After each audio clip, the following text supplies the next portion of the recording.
Bonjour, alors une petite idée pour payer le réveillon 50% moins cher. Au lieu de préparer un réveillon qui va vous coûter une blinde pour le 31 au soir, faites comment dire, vos agapes pour on va dire le 2 janvier, parce qu'en général le 1er janvier les magasins sont fermés. En général, le 2 janvier dans les supermarchés, les produits sont à 50% moins chers. Donc après c'est à vous de voir. Donc le 31 au soir, une soupe et au lit, et puis le 2 janvier vous faites la teuf, les voisins vont rien comprendre. Alors sinon, alors quoi de neuf aujourd'hui dans les 12 coups de 11h53, puisque pour moi l'émission a commencé à 11h53, mais aujourd'hui j'ai regardé sur mon ordi, donc je sais qu'il y a toujours un décalage entre l'ordinateur et la télévision. Donc après c'est à vous de voir.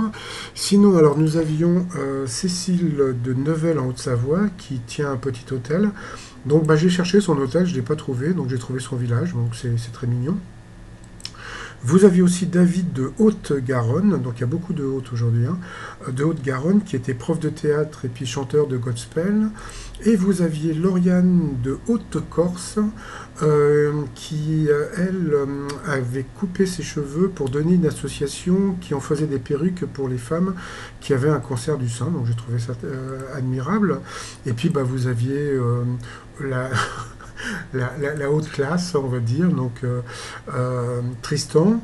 Alors lui, c'était donc lui aujourd'hui, ça a été les questions hyper faciles, donc dans un dictionnaire, des noms propres.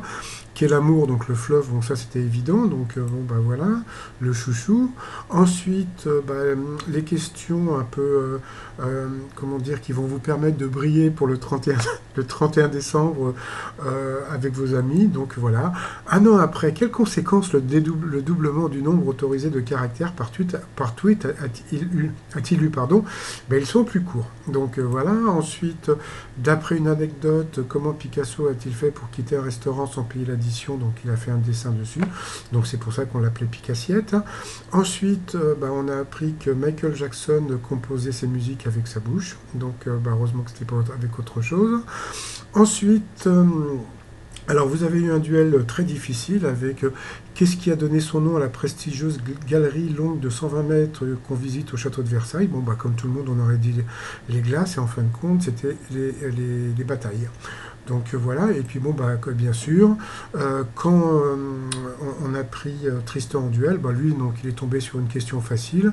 Quel instrument de musique existe sous différents modèles comme le droit à queue ou à demi-queue? Bien sûr, c'était le piano, donc voilà, chouchou. Ensuite, pareil, dans les coups fatals, alors lui, il avait les questions du style, genre de quel pays Cléopâtre fut-il la reine? Lui, c'était l'Égypte. Et puis, le pauvre, comment dire, le pauvre David avait des questions. Quel acronyme désigne les femmes de footballeurs? Donc, c'était pas évident. Quel nom spécifique portent les feuilles vertes d'un navet? Là, c'était un peu plus facile, sauf que c'est pas évident à sortir très, très rapidement. Donc tant pis, de toute façon, comment dire, Tristan n'a pas fait de coup de maître, et puis, parce que voilà, donc là, il ne pouvait vraiment pas savoir quelle grande maison de couture française a rouvert ses portes cette année. Donc c'était Paul Poiret, je ne connaissais pas. Donc voilà.